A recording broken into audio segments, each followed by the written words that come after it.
Olá, graça e paz, tudo bem com você? Eu espero que esteja. Aqui comigo, graças a Deus, está tudo bem. Eu me chamo Joel. Neste canal a gente vem trazendo estudos bíblicos. Se você também gosta de estudos bíblicos, se inscreva neste canal, deixe o seu joinha, ative o sininho de notificações para receber a notificação dos novos vídeos, tá bom?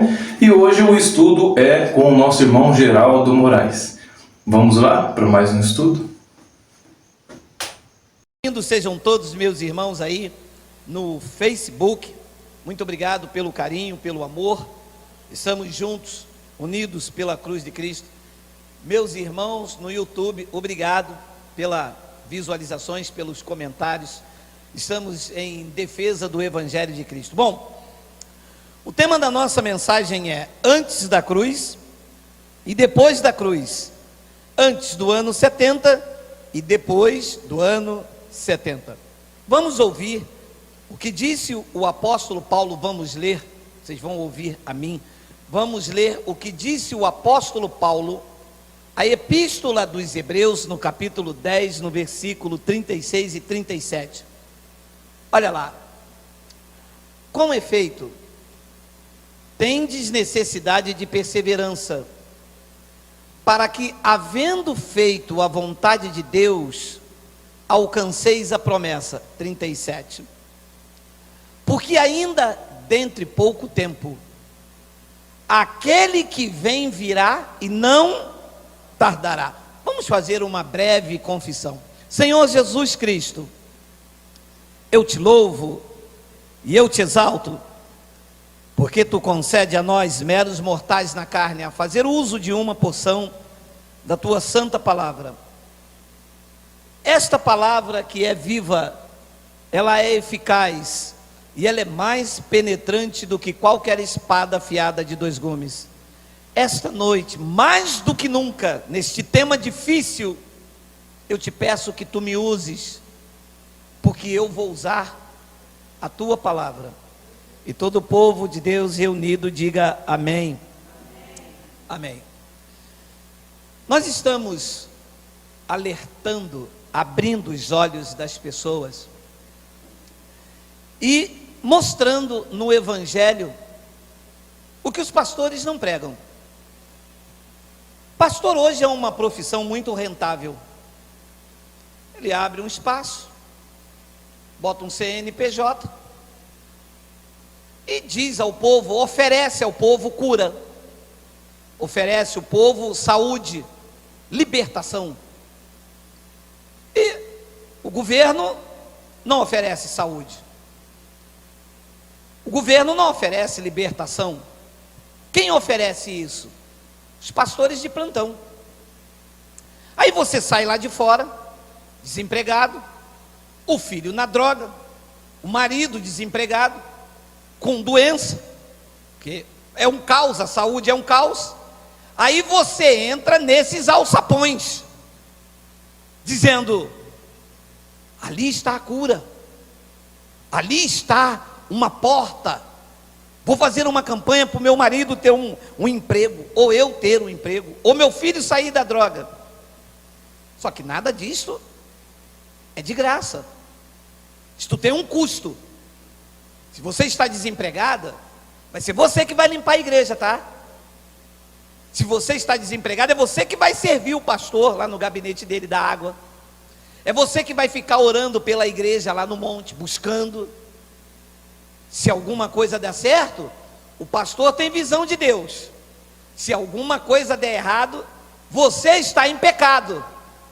E eles vão sobrevivendo nesta ignorância.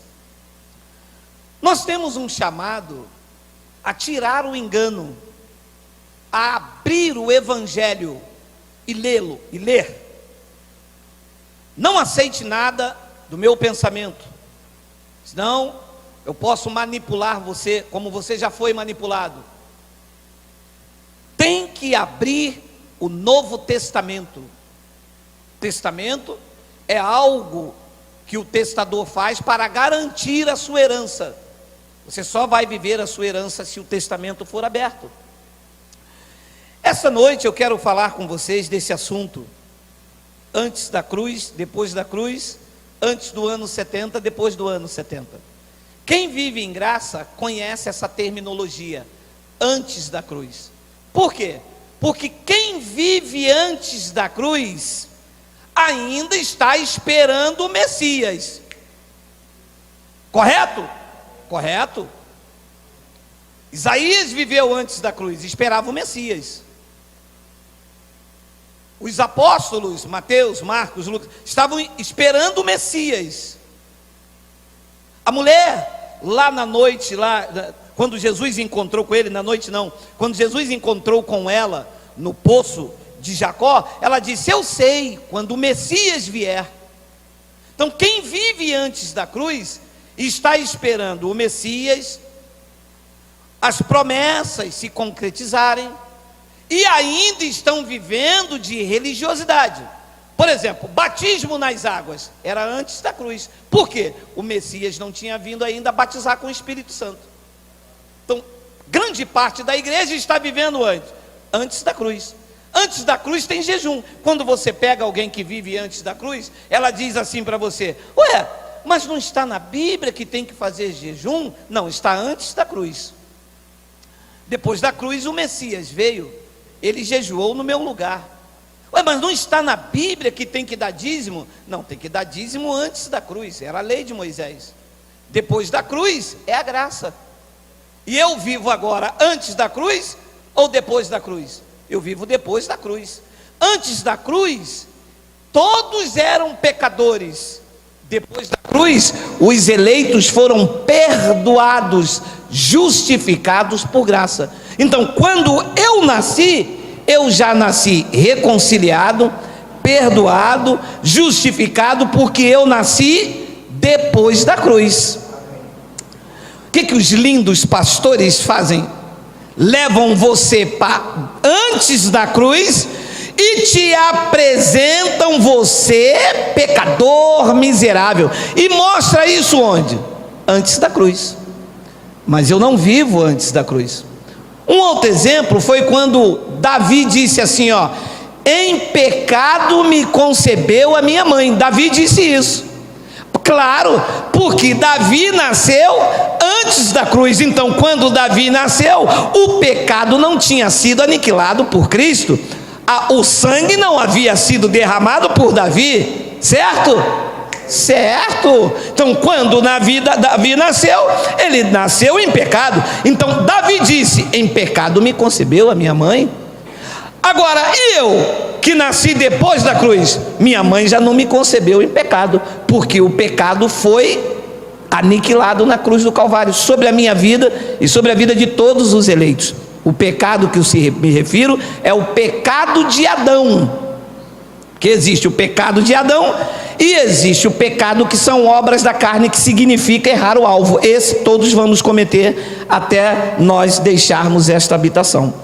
Só que isso é fácil de entender. Isto é fácil de entender para quem está em graça. O sistema ainda viaja na maionese com esse assunto. Agora, o que complica para algumas pessoas é que no ano 70 houve eventos importantíssimos para a vida espiritual. Então, se eu olhar para os eventos do ano 70, eu vou entender que eu não estou antes do ano 70, eu estou depois. Eu não nasci naquela geração onde vários eventos importantes para a vida espiritual aconteceu. Eu nasci depois do ano 70. E um abençoado doutor em teologia, eu amo os doutores em teologia, eles são tão burros, eu amo eles.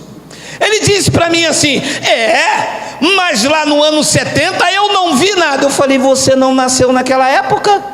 Como também você não viu o véu se rasgar lá do templo. Você viu quando Jesus morreu na cruz? Não. Eu não vi o sangue descer na cruz, mas eu vivo por fé, eu sei que aquele sangue cobriu a minha vida. Eu não vi, estava lá no ano 70 quando o Filho do Homem veio, mas eu vivo por fé, eu sei que aquele evento foi para a justiça contra o povo judeu. Eu nasci depois disso, eu não entro em juízo, nenhuma condenação há para os que estão em graça. Como é que se entende esses eventos? Assim, ó. Epístola de Paulo aos Hebreus. Esta epístola foi escrita antes do ano 70 ou depois do ano 70? Antes.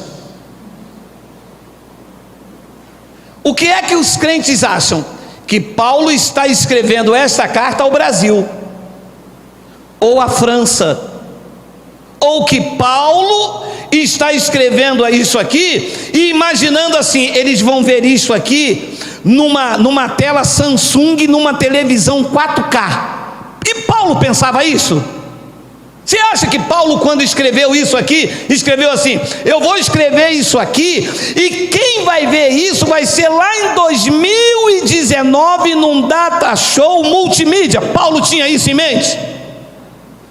Paulo está escrevendo isso para os seus ouvintes lá naquela época, no ano 60 e alguma coisa. Não tem microfone, não tem terno, não tem gravata, não tem... Paulo sequer sabe quando é verão, quando é inverno. Paulo sequer sabe o que é rabanada, quando será o carnaval, porque não tem isso naquela época. Paulo está lá antes do ano 70, escrevendo aos seus ouvintes. Paulo não disse assim: vai se reunir uma igreja lá no Sarapuí e eu vou escrever isso aqui a eles. Tendes ali, ele está falando com quem? Aquele tendes lá, ele está falando comigo ou está falando com os hebreus? Então ele está escrevendo aos hebreus, ele não está escrevendo a Geraldo. E cadê que o povo entende isso? Como é que eu posso escrever uma carta para minha esposa e aplicar ela a você? Pode fazer isso? Não pode. Então vamos entender o que Paulo está falando com os hebreus antes do ano 70. Com efeito, tendes necessidade de perseverança. Por que perseverança? Porque eles estão debaixo da grande tribulação. A grande tribulação antes do ano 70 começou em meados de 66 e durou até o ano 70, na queda do templo lá em Jerusalém.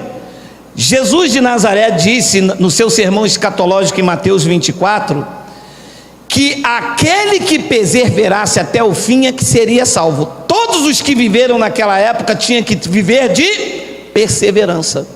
Paulo está dizendo a ele: tendes, está se referindo a alguém, correto? Tendes. Com efeito, tendes necessidade de perseverança, para que, havendo feito a vontade de Deus, alcanceis a promessa. 37. Porque ainda dentro de muitos séculos, centenas de anos, num futuro incerto. Oi? Não, aqui é que começa a briga comigo e eles não gostam. Pouco tempo dura pouco tempo, ou pouco tempo dura séculos? Porque quando Paulo escreveu isso, até o dia de hoje, quantos séculos se passaram? 20. 20 séculos é muito tempo ou pouco tempo? Muito. Então Paulo está claro ou não está claro? Então Paulo está dizendo que aquele que há de vir, quem era aquele que havia de vir? Jesus, o Filho do Homem, não é o Cristo ressuscitado. Quem haveria de vir, está escrito nas epístolas, que é o Filho do Homem. Por que o Filho do Homem? Porque o Filho do Homem seria juiz para o povo de Israel e não para a igreja gentílica. Então aquele que havia de vir, porque ainda dentro de pouco tempo, aquele que vem virá e vai demorar. E como é que os crentes dizem Jesus vai voltar? Vai voltar? Porque ali diz que naquela época, antes do ano 70, diz que ele não ia tardar. Agora, se ele escreve isso no ano 2015, aí eu estou alerta. Porque 2015, eu estou 2019, não vai tardar. pode ser hoje, pode ser amanhã, 2020, também não vai demorar do ano 3050, porque aí também a palavra tardará já perde o efeito. Você consegue entender isso, meu amado? Porque está claro para mim demais.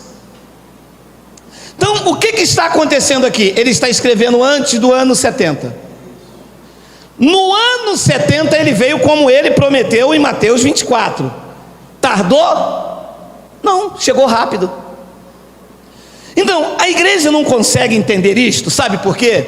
Porque a igreja não foi ensinada a ler, a igreja não foi ensinada a conferir, a igreja foi ensinada levanta agora aí o cajado de Moisés, levanta aí agora ato profético, o primeiro que chegar aqui na frente e tocar na mão do pastor, meu irmão, você tem que ver o que acontece. Mas o povo não foi chamado a examinar isto que eu estou te mostrando.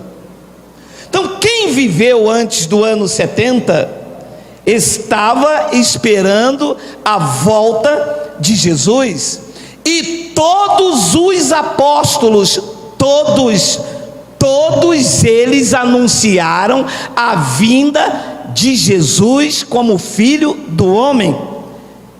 Isso é preciso ter entendimento, porque senão você morre e não vê Jesus voltar. Você sabe quantos crentes morreram e não viram Jesus voltar? Você sabe, tem noção? Você tem noção que os crentes ficaram assim: Jesus está à porta. Ora, se está na porta, não vem por quê? Ora, Jesus vai voltar, mas vai voltar quando? De Paulo disse que não ia tardar. Paulo disse que era em pouco tempo. Ora, se é em pouco tempo, por que demora tanto? Então mentiu. Ora, se mentiu, o que nós estamos fazendo aqui? Que credibilidade tem essa palavra? É porque essa palavra é verdadeira. O pouco tempo ali durou até ele vir no ano 70. E aí então começa aquelas perguntas: se Jesus veio, o que eu estou fazendo aqui?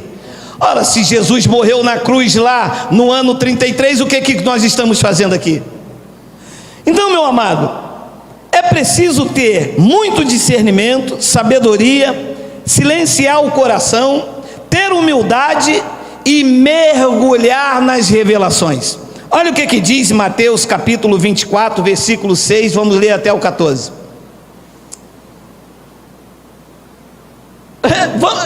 Vê se isto está na Bíblia.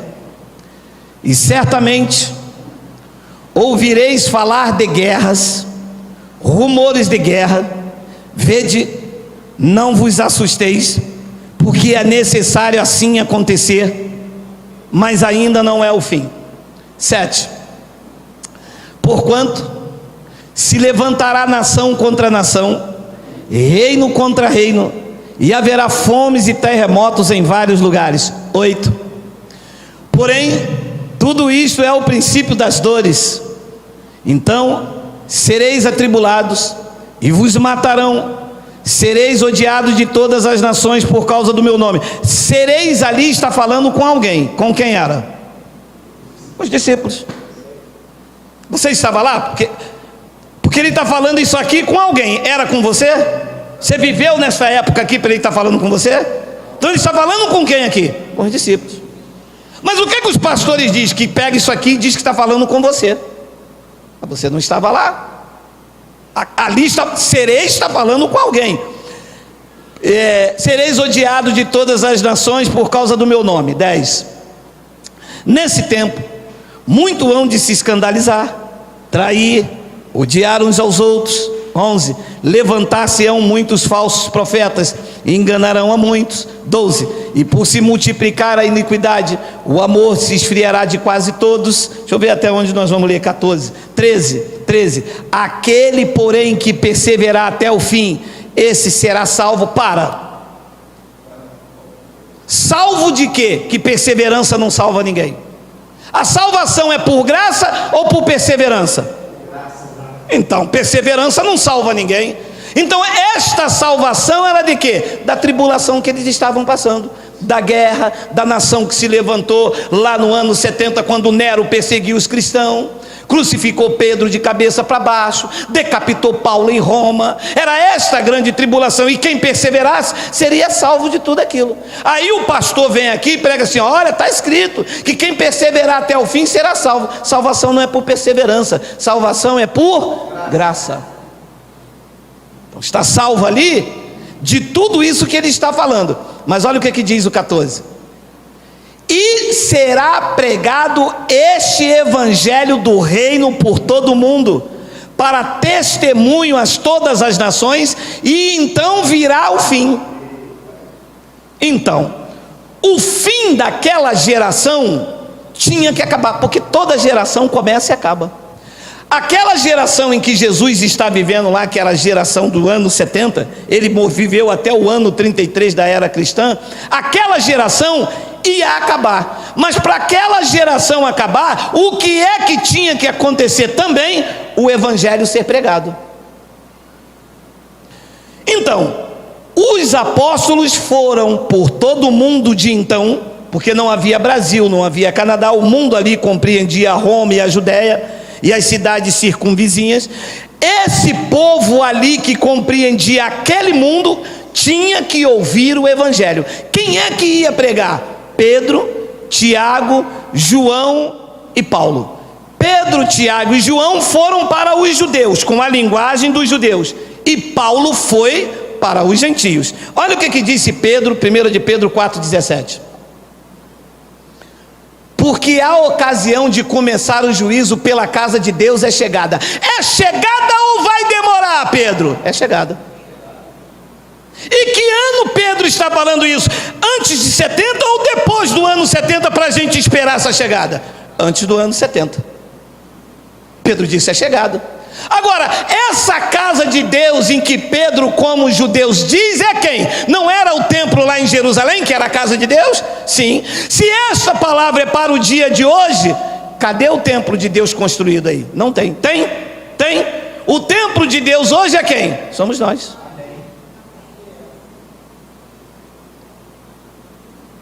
Mas por que isso dá nó na cabeça? Porque os crentes estão acostumados assim: quem fez a campanha de Daniel? Quem fez o jejum aqui? Irmão, quem aqui foi o monte? Quem está no azeite essa noite? Quem está no azeite? Quem é o reteté de rabo fogo? Quem é? Não, os crentes estão acostumados com isso. Mas quando você leva ele para dentro disso aqui, dá um nó na cabeça, a cabeça pira. Olha. Porque a ocasião de começar o juízo pela casa de Deus, o juízo tinha que começar pelo templo lá em Jerusalém. A casa de Deus ali que Pedro está dizendo é o templo lá em Jerusalém, aonde ele está vivendo naquela época. Pedro não está vivendo hoje não, meu irmão, para dizer que essa aqui é a casa de Deus. Ei, alô, Terezinha, este lugar não é a casa de Deus.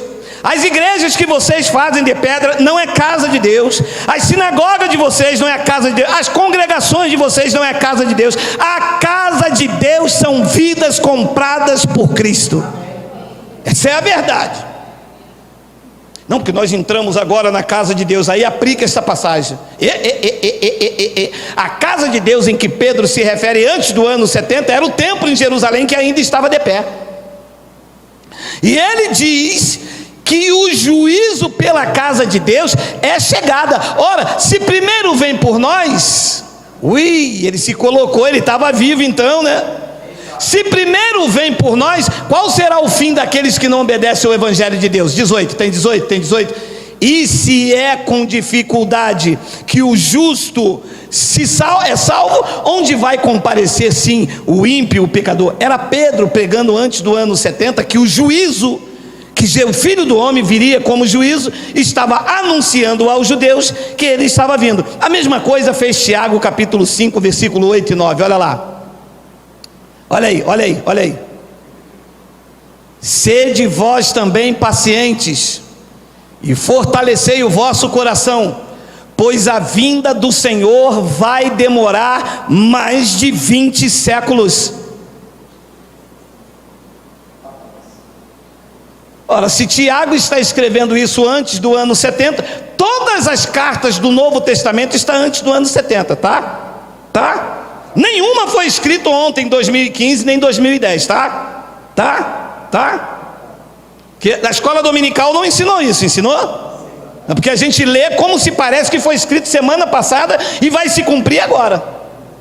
Não, a carta mais recente foi escrita em 68. Então Tiago, quando escreveu isso antes do ano 70, disse que a vinda do Senhor ia demorar mais de 20 séculos, como já se passou do escrito dessa carta, ou ela estava próxima? Próxima quer dizer algo que está muito distante ou que está bem perto de mim. Então naquela época a vinda do Senhor estava bem próxima. Depois ele diz no versículo de número 9, olha lá: irmãos, não vos queixeis um dos outros, para não serdes julgados. Eis que o juiz está às portas, porque ele viria como juiz para julgar o povo de Israel. Mas nunca me ensinaram isto, porque se preocuparam com o meu bolso, se preocuparam em me prender dentro da igreja, de me colocar medo. Jesus está voltando, hein?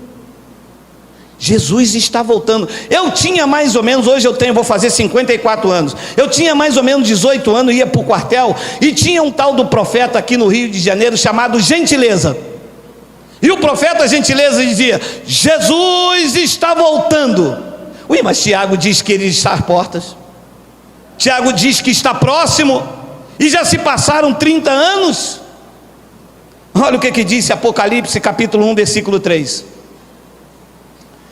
Bem-aventurado aqueles que leem e aqueles que ouvem as palavras da profecia e guardam as coisas nela escritas, porque o tempo está muito distante.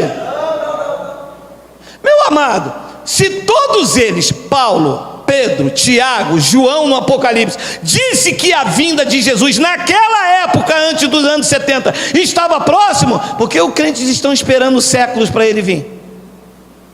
É isso que eu não entendo. Está próximo ou não está próximo? A Bíblia tem credibilidade ou não tem? Essa Bíblia mentiu? Está errado? Porque está escrito. Está escrito ou não? Está escrito ou não? Está escrito ou não? Bem-aventurado aqueles que leem, aqueles que ouvem as palavras da profecia e guardam as coisas nela escritas, pois o tempo está próximo. Próximo para mim, que eu não sei ler apenas com a quarta série, é uma coisa que está bem pertinho. Agora, se ele não soubesse o tempo, ele ia dizer: bem-aventurado aqueles que guardam as coisas nela escritas, porque isso ainda vai demorar mais de 20 séculos, porque da época que ele escreveu até hoje é 20 séculos. Estamos em 2019. Meu amado, o que aconteceu com a igreja que enganou, que manipulou, que prendeu os filhos de Deus? Tem pessoas que vê o pastor adulterar, roubar, enganar, maltratar, oprimir.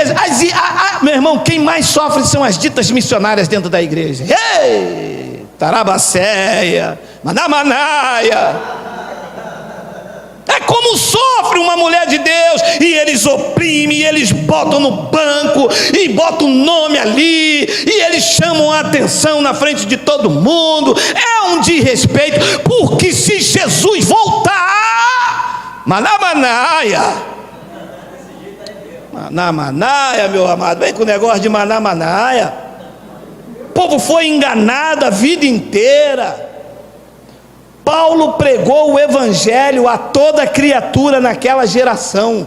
Olha o que diz Romanos 10, 18, olha aí, Romanos 10, 18, tem aí? Digita aí para mim, por favor. Calma aí que já vai esquentar, meu amado, pode deixar, eu sei, eu estou ouvindo. Vamos lá, Romanos 10, 18, olha aí, Romanos 10, 18. Mas pergunto, disse Paulo, porventura não ouviram? Sim, por certo.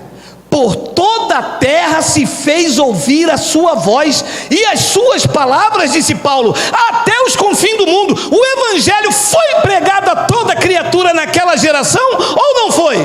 Então o fim tinha que vir. Foi ou não foi? Foi. E o Senhor arruma essas palavras aonde?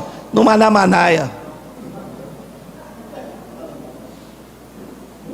Jesus disse: este evangelho do reino será pregado a todo mundo, e quando ele for pregado a todo mundo, o fim virá. Paulo disse: sim, por certo, por toda a terra se fez ouvir a sua voz, e as suas palavras até os confins do mundo. Antes do ano 70, todos ouviram o evangelho, porque o fim tinha que vir. Quem é que viria nesse fim? O Filho do Homem como juiz para o povo de Israel. Mateus capítulo 24, versículo 14, tem aí? Olha lá, em linha com o que Paulo disse, olha lá: e será pregado este evangelho do reino por todo o mundo, para testemunha a todas as nações, então virá o fim. Atos capítulo 9, versículo de número 15, olha quem ajudou a levar esse evangelho naquela geração. Mas o Senhor lhe disse: vai, porque este é para mim um instrumento escolhido para levar o meu nome, olha lá, perante os gentios e reis, bem como perante os filhos de Israel. O evangelho foi espalhado, o evangelho foi pregado a toda criatura, e a segunda vinda de Jesus aconteceu no ano 70. Quem viveu naquela época sofreu o arrebatamento coletivo. Todos os que viveram antes do ano 70, quando Jesus veio, foram arrebatados. Todos os eleitos foram arrebatados. Quem não era de Jesus ficou preso no túmulo, padecendo o castigo eterno. E os eleitos, Paulo, Pedro, João, Daniel, todos os que viveram antes da cruz foram arrebatados com Jesus Cristo. E quem nasceu depois da cruz? Quem nasceu depois da cruz está vivendo uma nova geração, na finalidade de levar o evangelho também a toda criatura. E quando cumprir os nossos dias, um por um, cada um de nós será arrebatado, e estaremos para sempre com o Senhor. Esta é a verdade nua e crua do evangelho. Mateus capítulo 24, versículo 31, olha lá: e ele enviará os seus anjos com grande cor de trombeta, os quais reunirão os seus escolhidos dos quatro ventos, de uma extremidade dos céus. 32, aprendei, pois, a parábola da figueira. Quando já os seus ramos se renovam e as folhas brotam, sabeis que está próximo o verão. 33, assim também vós, quando virdes todas essas coisas, sabeis que está muito distante. Também falando a mesma coisa dos apóstolos: sabei que está próximo às portas, a bomba. Em verdade vos digo. Tira o 33, volta para o 33, volta para o 33. Jesus disse que ia arrebatar os escolhidos. Disse ou não disse? Dos quatro ventos da terra. Coloca lá. Volta lá no 31. Ele enviará os seus anjos com grande cor de trombeta, os quais reunirão os seus escolhidos de quatro ventos, de uma extremidade dos céus. Ele iria arrebatar os escolhidos dele ou não? Sim. Quando isso ia acontecer? 34. Em verdade vos digo que não passará esta geração sem que tudo isso aconteça, incluindo o arrebatamento dos escolhidos. Quem eram esses escolhidos? Aqueles que estavam vivendo no ano 70, que precisavam de perseverança para serem salvos. Quando ele veio no ano 70, ele reuniu os seus escolhidos. Ele está declarando com a boca dele que o arrebatamento que aconteceu lá no versículo 31 não passaria daquela geração. Não é esta quem está vivendo sou eu. Aquela em que ele se refere, quem está vivendo é ele. Quem está vivendo é Paulo, quem está vivendo é João, Barnabé, Tito, Timóteo. Porque eles querem pegar isso aqui e trazer para o futuro. Mas ele não está dizendo aquela geração, ele está dizendo esta, onde ele está vivendo. Isso para mim é muito claro. O que se esperava então, meu amado? Antes da vinda de Jesus, se esperava o arrebatamento. Todos eles estavam esperando o arrebatamento que aconteceu no ano 70. Por quê? Porque era uma promessa do versículo 31, olha lá, rápido, está passando a hora. Ele enviará os seus anjos com grande cor de trombeta, os quais reunirão os seus escolhidos. Esses escolhidos estão vivendo em que época? No ano 70, naquela geração. Ele disse que não passaria daquela geração. Os pastores dizem que ele veio buscar a igreja. Está escrito aqui igreja? Está dizendo aqui dos escolhidos que viveu naquela geração. Mateus 24, 34. Pastor, mas você não acha isso muito difícil? Se você abrir os seus olhos, você vai ver que isto é um alívio para a tua vida. Porque o que isso tem aprisionado pessoas aí, aceitando pastores, manipulando, com medo de Jesus voltar e você ficar, você não tem noção. As pessoas vão aceitando o pastor roubar, o pastor com carro 0 quilômetro, o pastor ter amante, o pastor pregar o que ele quer. Ninguém pode falar contra, porque senão está passando na frente do pastor. A missionária não pode falar nada. O obreiro, então, Deus me livre, na igreja só tem salário o pastor como obreiro, mas a missionária é obreira, não tem salário. Mas o diácono é obreiro, não tem salário. Mas se eu não falar nada, eu sou excluído da igreja, Jesus vai voltar, eu vou ficar. Essa é a manipulação. Então o que se esperava ali? Se esperava, em primeiro lugar, o arrebatamento, e se esperava a transformação dos corpos. Todos eles que viveram antes do ano 70, eles esperavam a transformação dos corpos. Quem vivia antes da vinda do Filho do Homem, todas as pessoas quando morriam ficavam presos no túmulo. O que acontecia? Eles esperavam o juízo final, morriam e tinham que esperar Jesus então vir para arrebatar os corpos deles. Eles ficavam presos no túmulo. Olha o que Paulo disse em 1 de Coríntios, olha só.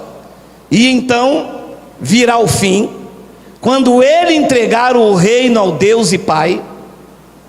E eu vou pregar sobre isso. Você vê que dá a entender então que Jesus é filho de Deus, e a graça de Deus acredita que Cristo é o próprio Deus. Então ele diz: e então virá o fim, quando ele entregar o reino ao Deus e Pai, quando houver destruído todo o principado, bem como toda a potestade e poder. Quem eram os principados e potestade e poder que tinha que ser destruído? O Império Romano. 25. Porque convém que ele reine até que haja posto todos os inimigos debaixo dos seus pés. 26. O último inimigo a ser destruído é a morte. Então vamos lá. Quando uma pessoa morria antes do ano 70, a morte o prendia no túmulo. Ele ficava retido no túmulo com o seu espírito, com o seu corpo, esperando Jesus voltar para reivindicar os espíritos de quem era salvo. Acontecia isso com todo mundo. Aconteceu com Moisés, aconteceu com Davi, aconteceu com todos os eleitos que viviam naquela época. Era necessário Jesus voltar, julgar Israel, e os espíritos dos eleitos que estavam no túmulo tinham que sair e ser arrebatado. Como eles estavam aguardando a vinda, tanto os vivos como os mortos, o arrebatamento foi coletivo. Olha só, eu vou ler e vou te explicar no versículo 27. Está aí no 27, está. Porque todas as coisas sujeitou debaixo dos pés. E quando diz que todas as coisas lhe estão sujeitas, certamente exclui aquele que tudo lhe subordinou. 28. Quando, porém, todas as coisas lhe estiverem sujeitas, então o próprio Filho também se sujeitará àquele que todas as coisas lhe sujeitou, para que Deus seja em tudo. Então, esta manifestação da vinda do Filho do Homem iria terminar quando Jesus viesse. Ele iria deixar de ser Filho do Homem e iria então voltar a ser o Deus bendito sobre todos. Quando Jesus ressuscitou, lá naquela cruz, aconteceu um evento que aconteceu no ano 70, Mateus 27, 50 ao 53. E Jesus, clamando outra vez com grande voz, entregou o Espírito. Eis que o véu do santuário se rasgou em duas partes, de alto a baixo. Tremeu a terra, fenderam-se as rochas. 52. Abriram-se os sepulcros, e muito corpos dos santos que dormiam ressuscitaram. 53. E eles saindo do sepulcro, olha o que aconteceu. E saindo do sepulcro, depois da ressurreição de Jesus, Diz que os mortos que estavam no túmulo entraram na cidade santa e apareceram a muitos. Meu Deus. Você está entendendo isso aqui? Você já viu? Você já leu isso aqui alguma vez na sua vida? Todo mundo morreu, ficaram enterrados, ninguém subiu ao céu, não tem ninguém no céu, ficaram presos, seus espíritos dentro do túmulo. Quando Jesus ressuscitou, quem estava no túmulo ressuscitou com ele também. Diz que eles tiveram o corpo glorificado e foram ver a sua família. Você imagina o que aconteceu aqui? Volta lá ao versículo 52. Abriram-se os sepulcros, e muitos corpos de santos que dormiam. Diz que os corpos ressuscitaram. 53. E saindo dos sepulcros, meu amado, isto é a única passagem da Bíblia que fala isso. Diz que depois da ressurreição de Jesus, eles entraram na cidade santa e apareceram a muitos.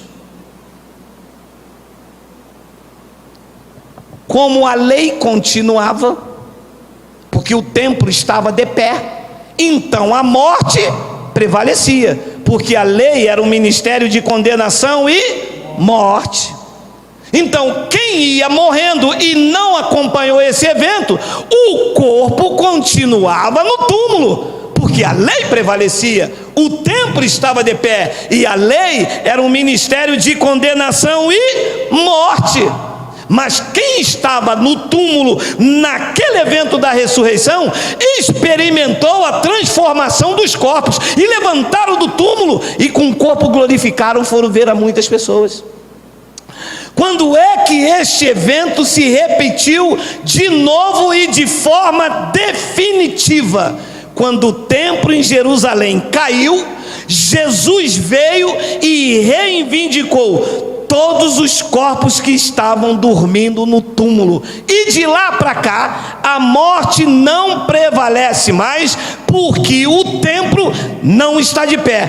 Hoje, qualquer um eleito, quando morre, ele não fica no túmulo, o pó volta à terra e o espírito imediatamente volta a Deus. Este foi o benefício da vinda de Cristo.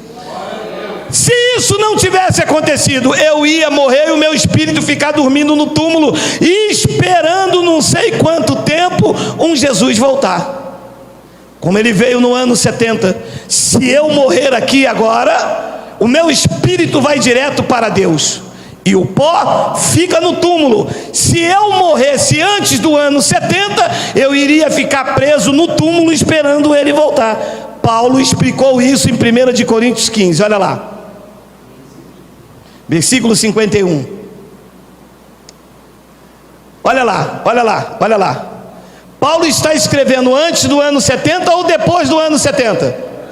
Então, eles não viveram aquele evento da transformação dos corpos. Olha o que Paulo diz: eis que vos digo um mistério, nem todos dormiremos, mas transformados seremos todos.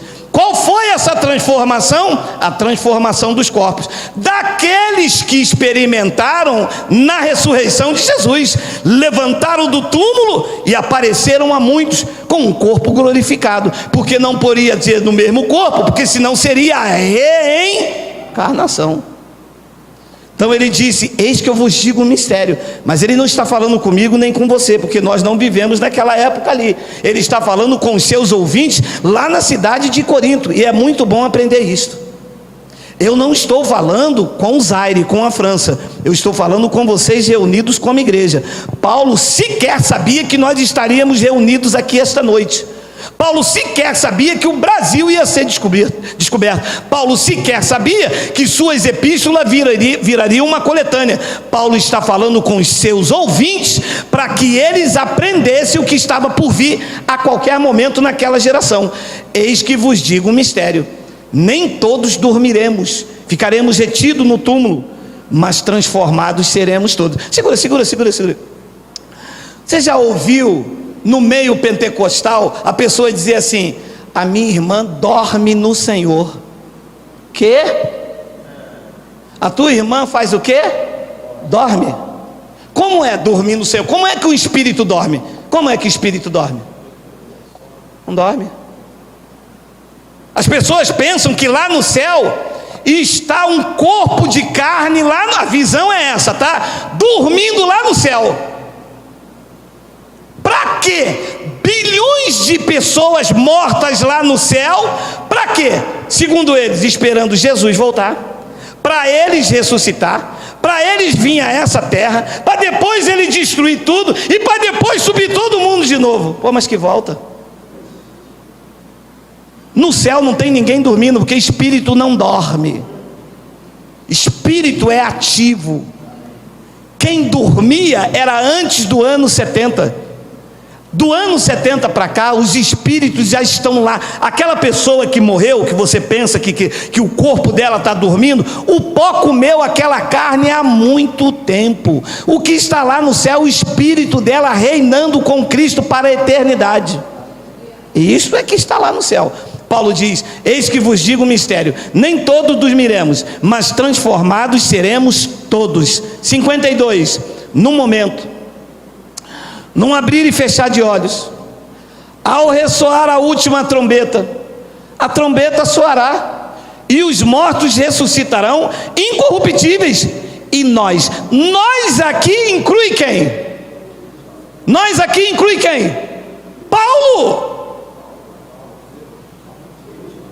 Ou não? Essa palavra nós, quem está falando é Paulo. E nós seremos transformados. Paulo então pensou que ia viver esse evento, mas César decapitou a cabeça dele no ano 60, no ano 68, ou 67, porque Nero morreu em 68. Então quando ele diz nós, ele está se incluindo, mas ele não viu, ele morreu antes. Então eles pegam essa passagem aqui e acham que essa passagem é para o futuro, mas Paulo diz seremos. Seremos quer dizer Paulo, seus ouvintes e para quem a carta está sendo escrita, porque não posso estar nisso aqui, porque ele está escrevendo antes do ano 70. Pastor, mas isso tem uma necessidade realmente de eu aprender? Tem, porque se você pega isso, aplica na sua vida, um evento já passado, você tem uma falsa esperança. É como se você estivesse esperando o Messias voltar. Então você está antes da cruz, mas o Messias já voltou, e essa foi a sua primeira vinda. E a segunda vinda era o que Paulo estava dizendo aos coríntios, no momento, num abrir e trocar de olhos. Aí o pastor me perguntou assim: mas eu não ouvi trombeta nenhuma tocando. Claro, você não viveu antes do ano 70, quem estava lá ouviu, e os corpos foram transformados. Quem estava lá naquela época, quando Jesus ressuscitou, viu que o véu se rasgou e eles saíram do templo. Depois Paulo diz no versículo de número 53, olha aí: porque é necessário que este corpo corruptível se revista da incorruptibilidade, e que o corpo mortal se revista da imortalidade. 54, e quando este corpo corruptível se revestir da incorruptibilidade, e o que é mortal se revestir de imortalidade, então se cumprirá a palavra que está escrita: tragada foi a morte pela vitória. Então, no ano 70, quando o templo caiu, o Filho do Homem veio, Cristo reivindicou todos os espíritos que dormiam no túmulo, e eles passaram a ter um corpo glorificado. Porque Paulo chamava este corpo que eles teriam transformação de um corpo de humilhação. Filipenses 3, capítulo 20, versículo 20 e 21. Olha lá: pois a nossa pátria, disse Paulo, está nos céus, de onde também aguardamos o Salvador, o Senhor Jesus Cristo. 21, o qual, olha aí, transformará, porque o evento ali não chegou ainda, transformará o nosso corpo de humilhação para ser igual ao corpo da sua glória. Quando é que ele iria transformar o corpo de Paulo e o dos filipenses? Quando ele viesse no ano 70. O que é que Paulo chamava de corpo de humilhação? Era aquilo que ficava retido no túmulo, era humilhação. Há uma passagem em Judas, nós não vamos abrir, mas vocês conhecem, e Judas usa a terminologia diabo, que diz que o diabo contendia com o corpo de quem? De quem? De quem? Paulo disse, isso é um corpo de humilhação. Isso é uma humilhação, um homem, um profeta como esse, e o diabo contendendo com o corpo de Moisés. Diz que o arcanjo Miguel foi lá para repreender, mas viu uma ousadia e disse, o Senhor te repreenda. Por quê? Paulo disse, isso é um corpo de humilhação, mas ele vai transformar este corpo de humilhação retido no túmulo e vai fazer com que o nosso corpo seja igual ao corpo da sua glória. Nós teremos um corpo glorificado. E Paulo estava explicando isso para que as pessoas não tivessem uma vã esperança. Ele dizia, segundo a eficácia do poder que ele tem, Cristo, de até subordinar a si todas as coisas. Amado, nós não viveremos o juízo. Todas as passagens que fala que Jesus vai voltar se refere a Jesus como Filho do Homem. E nós não estamos esperando o Filho do Homem. Quem estava esperando era o povo de Israel. Porque se você esperar o Filho do Homem vir sobre as nuvens, então nós temos que acreditar que Jesus está de carne e osso lá no céu. Correto? Como que você quer ver o Geraldo entrar domingo aqui? Então o Geraldo tem que estar de carne e osso. Já perdemos alguns, ganhamos, né? Deixamos de ver, mas estão lá no trono, diante do trono. Como que você quer ver um irmão que faleceu 2 anos atrás entrar por aqui de carne e osso? Tem como? Como que Jesus ressuscitou? É Deus mesmo, está sentado no trono com o corpo glorificado, e eu vou ver ele igual a Jesus de Nazaré. Isso não entra mais. Então todas as passagens que falam do Filho do Homem vindo, se refere a juízo com o povo de Israel. Nossos corpos serão transformados quando ele vier buscar você. Você cumprirá os seus dias nesta terra, e quando terminar os seus dias, o teu corpo vai ficar no pó e o teu espírito vai voltar para Deus, com o corpo transformado e glorificado. Porque agora, do ano 70 para cá, aonde nós já vivemos, a morte não prevalece contra nós. E ele explicou isso a Pedro. Olha lá, Mateus 16, 18, olha aí. Também eu te digo que tu és Pedro, e sobre esta pedra edificarei a minha igreja, e as portas do inferno. E inferno aqui do original é Hades, é Sheol, é mundo dos mortos. Diz que o mundo dos mortos que retinham os corpos não iria prevalecer contra ela, que é contra a igreja de Cristo. A morte hoje não prevalece contra mim nem contra você. Paulo disse que viver é lucro e o morrer é ganho. O crente que tem medo da morte é porque não tem convicção da sua salvação. Você não tem noção de o que te espera lá em cima. Sabe o que Paulo disse? Se o viver aqui na minha carne for fruto para aquilo que eu faço, tudo bem, mas para mim é melhor morrer e estar com Cristo, porque lá é incomparavelmente melhor, porque ele foi lá e viu e testemunhou com os olhos. O que eu espero é isto, é partir para ele convicto. E eu termino com João capítulo 5, versículo 24. Olha lá, olha lá. Em verdade vos digo, quem ouve a minha palavra e crê naquele que me enviou, talvez se der o dízimo tenha vida eterna. A palavra tem é uma afirmação ou gera uma dúvida questionável? É uma afirmação. Quem ouve a minha palavra e crê naquele que me enviou, tem a vida eterna. Olha lá a palavra, não entra em juízo, mas passou da morte para a vida. Esta convicção a religião não pode dar. Estas certezas aqui a religião não coloca, porque a religião diz que talvez você está assim porque não deu dízimo, ou porque não fez a campanha. Mas ele disse: não, eu digo isso para vocês em verdade, porque se vocês ouvem a minha palavra e vocês crêem naquele que me enviou, vocês já têm a vida eterna. Amado, nós não viveremos a vida eterna, nós já temos a vida eterna. Já nascemos salvos, selados, guardados e protegidos. Nós não esperamos o Filho do Homem, nós já temos o Cristo ressuscitado. Somos santuário dele. Deus habita em mim. Nós nos tornamos um espírito com ele. Se você fechar os teus olhos agora, você vai abrir diante do trono da graça de Deus. Não passará em juízo, mas você já passou da morte para a vida. Eu recebo isso, tomo posse e vivo para a graça de Deus, acreditando que eu tenho e teremos um corpo glorificado. Não entra em juízo, mas passou da morte para a vida. Vamos ficar de pé 5 minutos. Aleluia.